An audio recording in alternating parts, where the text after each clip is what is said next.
Stuff on his breath. Now I'm in this room now. Let's see what a coward he is. I'm in the next room, but he's in the front room, in the next room, to tell me that I better hope that he don't get upset and tell y'all this tomorrow like y'all don't love me. I'm telling the truth. I ain't got no like that. Come on, why you doing like that? You was hype that's why I know you told me to shut the fuck up, right? You was hype a while ago. You was real hype. Because you get up hands. Oh. Pull up your phone. Show him the $59,000 you stole for no guy. Show him that too, and then I turn around. You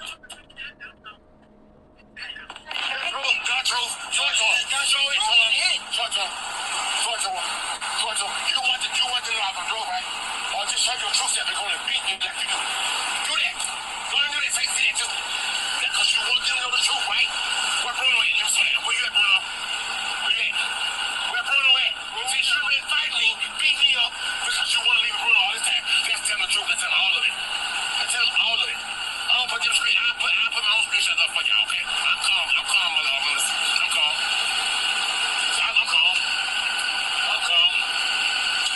So I can put that photo. I'll go on my own on what's left of our YouTube channel and put the picture up where you've been beating me all this time.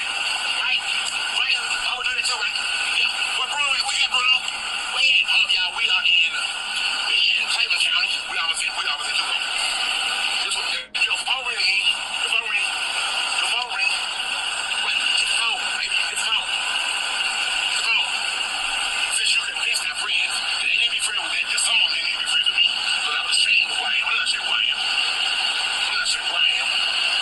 Oh, right. It's a nigga's mom. Mother, beautiful. Sorry, be better, Mom. Oh, sorry, be better, Mom. I'm sorry. He told you in Nashville. So you already knew anyway. Sorry, be better, Mom. You already know anyway. Because everybody know he told him. So let's keep going. They call you. That's who call you. That's fine. My living room. The nigga sleeping in my family room. He stood in my living room while production kept me busy in our bedroom and said some slick stuff on his breath. Now I'm in this room now. Let's see what a coward he is. I'm in the next room, but he's in the front room in the next room. Hello, everyone, and welcome back to Psychology Eats. So what's eating you? Hello, everyone, and welcome back to the channel. I hope this video finds you in great mental health. I hope everything is going well for you. And you're just moving through life in the best way that you know how. Anywho, so I believe I've already played the clip. That was a clip during a live stream between Llips and production. Now, Llips and production did have a pretty good history of going live. They went live at the house. They went live when they were in their car, when they were on day trips. Multiple times they've gone live with their daughter in the car. During that live, which I don't know the date because I can't see the date of when that live took place, but they were having a disagreement. And I can't even tell who's driving. I can't tell who's driving the car. Or if the car was at a standstill. I really just can't tell because the image is not that great. It's kind of grainy. But within the argument, what we hear that's going to be important moving forward as production goes to court and makes a plea of not guilty or guilty, is he going to say he was the victim of DV? Who was the victim? According to what we can hear Llips say in that clip, that he was the victim, that production had been beating up on him. So, in that, from what he said in that clip. But once again, according to the sister, Llips' sister, she said that they went back and forth. My assumption is that they just went back and forth in assaulting each other, whatever they had going on. It was a tit for tat situation. And so who was the aggressor? It will be up to the judge to decide that, a jury, or whichever situation they go to. In my opinion, and we'll have to wait and see, I believe production will take a plea bargain. I don't see this going to court. It's like an open and shut case. If he takes the plea bargain, he will do less time. And depending on what they see and what they gather as information as far as their past history. And it sounds like they've had a history of violence between them. How many police reports are going to come out? Who knows? Usually in DV situations, the police have gone to the residents multiple times. And so, who really knows? We'll find out, if it goes to trial, if it goes to court, or whatever statements, further statements that production will make. It sounds like they were also talking about somebody named Bruno. Now, we don't know who Bruno is. I haven't heard anything. Was Bruno there the night of the incident? I don't know. We'll have to see as more and more information comes out.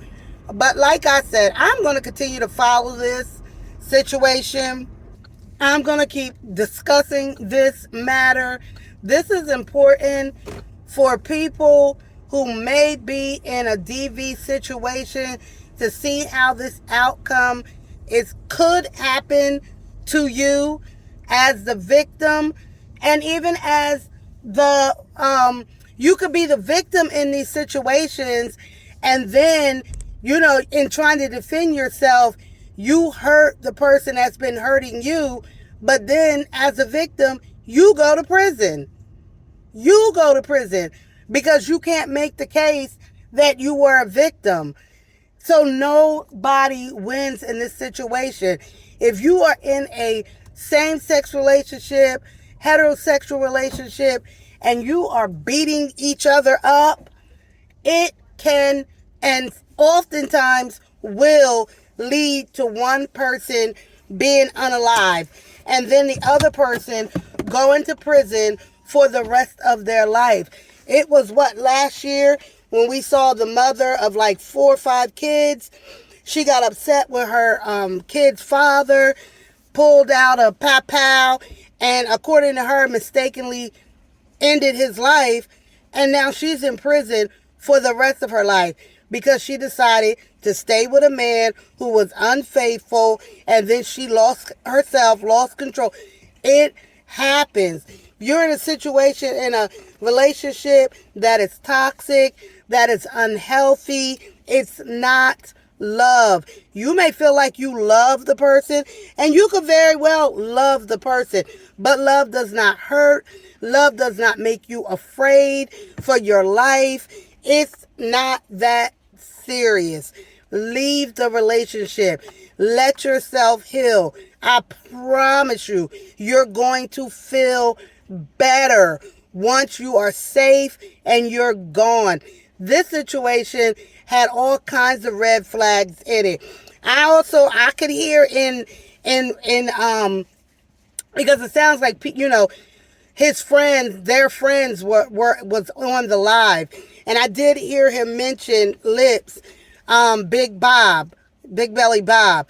But I want to say to that, we all, if you grown, you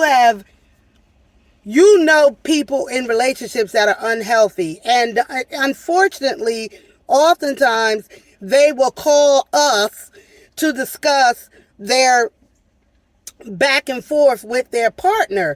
What I've learned in my grown age, I stay out of it. And you'll learn that lesson. And at the point of this, because listen, you get involved with somebody who is in a toxic relationship, an unhealthy relationship, oftentimes you'll give your opinion. You should do this. You should do that. Or you become all riled up with the person or in the middle of their mess, and then they get back together. They cool. But now they remembered everything you said. So now they might not be cool with you no more. My advice to that is I say to people, listen, you decide to stay in that toxic relationship.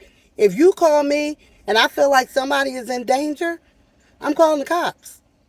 I'm calling the cops and sending them to your location. I don't have an opinion about if you stay together or if you don't. Because at the end of the day, you got to know that somebody hitting you, punching on you is wrong. And that's not love. It's not love.